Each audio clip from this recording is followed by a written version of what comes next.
bonjour. Je vous retrouve pour une autre sélection de livres et aujourd'hui j'avais envie de vous parler de systèmes de magie et de systèmes de magie innovants, de systèmes de magie originaux. Alors j'aime bien les systèmes de magie classiques à la Harry Potter avec des incantations, etc. Mais j'aime bien aussi parfois être surprise et avoir des choses qui sortent un petit peu de l'ordinaire. Je trouve que c'est particulièrement agréable, notamment quand les systèmes de magie ont une vraie logique qu'on peut comprendre, qu'on peut intégrer, et du coup savoir pourquoi il y a des choses qui fonctionnent, pourquoi il y a des choses qui fonctionnent pas, et quand les personnages gagnent un petit peu en pouvoir, souvent c'est sur des apprentissages ou des choses comme ça, et je trouve que c'est particulièrement agréable comme façon de faire de la magie, donc je voulais vous en parler. Alors je vais vous parler d'une mention quand même honorable, alors qu'il reste un livre avec des incantations, mais on est loin de Salagadou, la Magicabou, la Bibidi Babidibou, même si j'ai rien contre la marraine, la bonne fée, mais c'est des incantations qui sortent un petit peu de l'ordinaire et je vais vous parler du coup de Carrion de Rainbow Rowell, qui est ici dans sa version VO et qui est sorti chez Pocket Jeunesse. Le système de magie de Carrion est donc très original dans le sens où ça repose sur le pouvoir des mots. Mais le pouvoir des mots dans leur répétition, c'est-à-dire que une expression comme peut l'être, je sais pas, pierre qui roule, damas pas mousse, alors là c'est en anglais donc c'est pas les mêmes expressions mais vous saisissez, va avoir du pouvoir parce que c'est une expression que les gens connaissent, qui est utilisée, alors moins maintenant que la pu l'être peut-être il y a quelques années, mais voilà, il y a quelques centaines d'années même peut-être, mais c'est le pouvoir des mots qui sont utilisés fréquemment, le pouvoir des expressions qui sont utilisées fréquemment, donc dans ce sens-là, les chansons aussi ont un pouvoir, puisque si une chanson est extrêmement connue, elle va être beaucoup plus magique, et il y a aussi du coup cet aspect de dire ça évolue avec le temps, puisque la parole, puisque les choses qui sont venues évoluent aussi avec le temps. Et du coup, la magie de 1950 n'est pas la même magie qu'à l'heure actuelle, puisque les expressions, puisque les chansons, puisque la culture n'est pas la même. Et du coup, donc là, ils utilisent beaucoup d'expressions anglaises. Alors la traduction a essayé de traduire en expression française. Moi, il y a des moments où j'avais les références, des moments où je les avais pas. Je sais pas si c'est un problème de traduction ou un problème de culture de ma part. C'est très possible aussi. Mais je trouve que c'est extrêmement intéressant comme système de magie d'utiliser des incantations, mais qui ont quelque chose derrière, qui sortent pas juste d'une phrase en latin ou en grec ou quelque chose, et qui ont des racines vraiment dans le monde réel, entre guillemets, dans le monde moderne en plus, et qui ont évolué au cours du temps, et qui ont une logique aussi, puisque du coup on sait que quelque chose de très populaire va avoir plus de pouvoir que quelque chose qui a perdu en popularité. Enfin, tout cet aspect-là, je trouve ça particulièrement passionnant. Le fait que du coup on puisse jouer avec les expressions pour avoir l'effet recherché, ça aussi je trouve ça particulièrement bien joué. Donc voilà, c'est un peu plus classique dans le sens où c'est une magie des mots, une magie des incantations, mais ça reste quand même très original, je trouve. Ensuite, je vais vous parler de Fils des Brumes, le premier tome L'Empire Ultime de Brandon Sanderson, ici publié dans la collection Orbit, donc le livre de poche. C'est un système de magie qui s'appuie sur les métaux.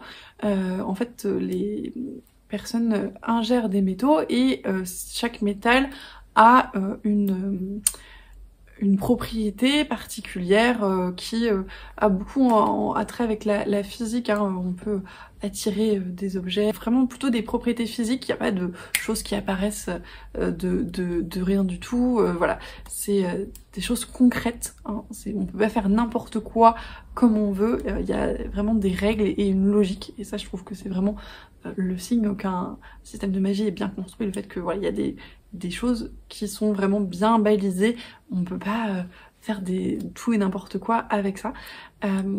Du coup, alors il y a des personnes qui peuvent utiliser qu'un seul type de métal, et il y en a qui peuvent en utiliser plusieurs, et ceux qui peuvent tous les utiliser, c'est les Fils des Brumes, donc ils sont un petit peu les plus grands magiciens, entre guillemets, de cet univers-là. Voilà, c'est un système de magie que je trouve extrêmement intéressant, Brandon Sanderson, il est assez connu pour ses systèmes de magie originaux et ça marche particulièrement bien dans ce livre-là. En plus, je trouve que c'est assez visuel les effets que peuvent avoir les métaux et dans les actions. En plus, on suit bien un petit peu ce qui se passe. En plus, il y a toute une partie de ce premier tome où il est question d'apprentissage et de maîtrise de ce système de magie, donc qui nous permet, nous, en plus de nous plonger vraiment dedans. Et alors, moi, les romans où il y a des parties d'apprentissage, c'est vraiment tout ce que j'aime. Donc, pour toutes ces raisons, c'est un système de magie que je trouve très bien construit, très bien pensé, très original, puisque j'avais jamais croisé ça avant. Et voilà, si vous n'avez pas encore découvert Fils des Brumes, je vous le recommande également. Ensuite, le prochain livre dont je voulais vous parler, je ne l'ai pas en physique puisque je l'ai écouté en livre audio. Alors j'aurais pu l'acheter aux Imaginales d'octobre 2019 puisque l'auteur était présent, mais à ma plus grande tristesse, mon budget était dépassé et je suis pas extrêmement fan des couvertures françaises, donc j'avoue que j'étais un petit peu réticente puis j'avais pas encore lu le livre. Après je l'ai écouté et j'ai amèrement regretté de ne pas avoir acheté de copies dédicacées aux Imaginales quand j'en ai eu l'occasion. Voilà. C'est un acte manqué, c'est ma faute, je ferai mieux la prochaine fois. Donc le livre que je vais vous présenter, c'est Les Maîtres Enlumineurs, donc de Robert Jackson Bennett. C'est l'histoire d'un monde où en fait le système de magie est basé sur les enluminures, c'est-à-dire que il y a des personnes qui gravent sur des plaques des instructions pour que des objets soient un petit peu distanciés de la réalité, pour essayer de convaincre la réalité de faire autre chose. C'est comme ça qu'il formule dans le livre. Donc par exemple, de convaincre une porte de rester fermée, sauf si on a les bons passes, les bons sachets, ils s'appellent ça. Et du coup, on grave quelque chose sur la serrure, et quand la serrure reconnaît le sachet qui lui correspond, elle s'ouvre. Ouais, c'est ce genre de choses. Donc c'est pareil, c'est des choses très très précises, on peut pas faire n'importe quoi. Il faut avoir les bonnes instructions et savoir bien les manier. Donc il y a tout un aspect là-dessus que je trouve extrêmement intéressant. Moi, c'est un système de magie que je trouve qui ressemble énormément au codage. D'autant plus que on peut le pirater un petit peu. C'est le propos, moi, d'un personnage de ce livre qui, en fait, sait comment parler aux enluminures, qui sont, en plus dans la version audio c'est encore plus vrai, mais des espèces de trucs un petit peu maniaques qui répètent leurs instructions, restez fermés, restez fermés, restez fermés, en boucle comme ça, donc qui sont très rigolotes à écouter, et donc pour les convaincre que les instructions qu'elles ont reçues ne sont pas tout à fait ce qu'elles pensent, ou en tout cas pour leur faire ce qu'on veut qu'elles fassent, il faut twister un petit peu, voilà, ce qu'elles ont eu, c'est de voir s'il y a des paramètres qui n'ont pas été bien définis, etc. Donc c'est quelque chose que je trouve extrêmement intéressant, puisque c'est jouer avec les mots, c'est voir si effectivement on a pensé à dire combien de temps une seconde représentait, est-ce qu'on a bien défini ça, etc. Et du coup ça change complètement le résultat de l'enluminure. Donc voilà, c'est l'aspect de ce système de magie que je trouve très intéressant, et qui pour moi est vraiment comparable au codage dans ce sens-là, puisque du coup on a cet aspect d'écriture, cet aspect de bien définir ses volontés, et puis cet aspect où finalement ça peut être piraté si on n'a pas fait attention à certaines choses. Donc j'ai trouvé que c'était très très intelligent d'avoir conçu un système de magie comme ça, et que à suivre c'était vraiment extrêmement plaisant. Ensuite, je vais vous parler d'un autre roman d'un auteur français. Il s'agit de La Croisade éternelle, le premier tome, La prêtresse esclave de Victor Fleury, aux éditions du Livre de Poche. C'est un livre que j'ai acheté aux Imaginales l'année dernière. J'avais vu en grand format à sa sortie, mais il est sorti chez Brajlon, je crois, et les grands formats Brajlon sont un petit peu chers. Comme j'avais jamais rien lu de l'auteur et que je connaissais pas, j'avais eu un peu de mal à me laisser convaincre. Donc quand il est sorti en poche, je me suis dit que c'était beaucoup plus simple, et c'est une lecture que j'ai vraiment beaucoup appréciée, et un système de magie que je trouve très innovant, très intéressant, puisqu'il est question ici d'oblats, qui sont des personnes qui sont sélectionnées par le chef un petit peu de la dynastie. Alors c'est inspiré de la mythologie mésopotamienne au départ, et donc c'est que les dirigeants qui pratiquent la magie ici, et qui du coup ont des oblats par exemple de sommeil qui va dormir à la place du dirigeant. Il y a un oblat d'apprentissage qui va apprendre à la place du dirigeant, et le dirigeant va avoir les bénéfices de cet apprentissage sans avoir fourni d'efforts. Un oblat de vue qui améliore la vue, etc. Voilà. Et en fait, je trouve que c'est extrêmement intéressant parce que ça sous-tend beaucoup d'aspects en fait derrière sur ces personnes qui du coup ont plus franchement leur libre arbitre, sur cet aspect de on peut avoir plein de choses sans forcément fournir l'effort derrière non plus, donc ce que ça fait au personnage aussi derrière est intéressant. Ces relations extrêmement déséquilibrées encore une fois qui en découlent, et puis voilà tout l'aspect, comment se fait le lien, qu'est-ce qui sous-tend les choses derrière, etc. J'ai trouvé ça très intéressant. Alors il y a une autre magie un petit peu plus classique qui est abordée, mais c'était vraiment cet aspect d'oblat que je trouvais extrêmement original, donc que je n'avais jamais croisé avant. Là, j'imagine que c'est dans la mythologie mésopotamienne, mais je trouvais que c'était intéressant de vous le mentionner si vous en avez jamais entendu parler, donc voilà.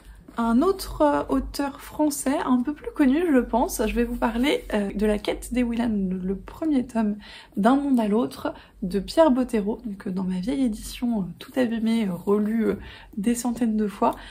Je vais vous parler du coup de la magie qui est présente en Gwen de la Vire et qui s'appelle l'art du dessin, où très rapidement le principe c'est de dessiner dans sa tête et de matérialiser les choses dans la réalité en fait.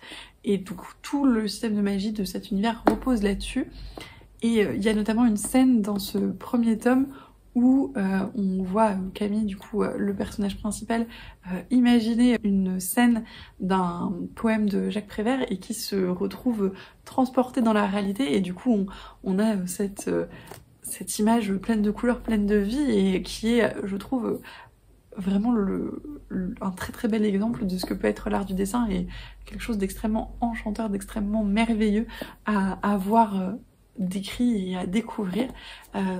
Le monde de Gwen de la Vire, c'est un monde qui est passionnant à suivre. De toute façon, voilà, Pierre Bottero, pour moi, c'est une référence en fantaisie française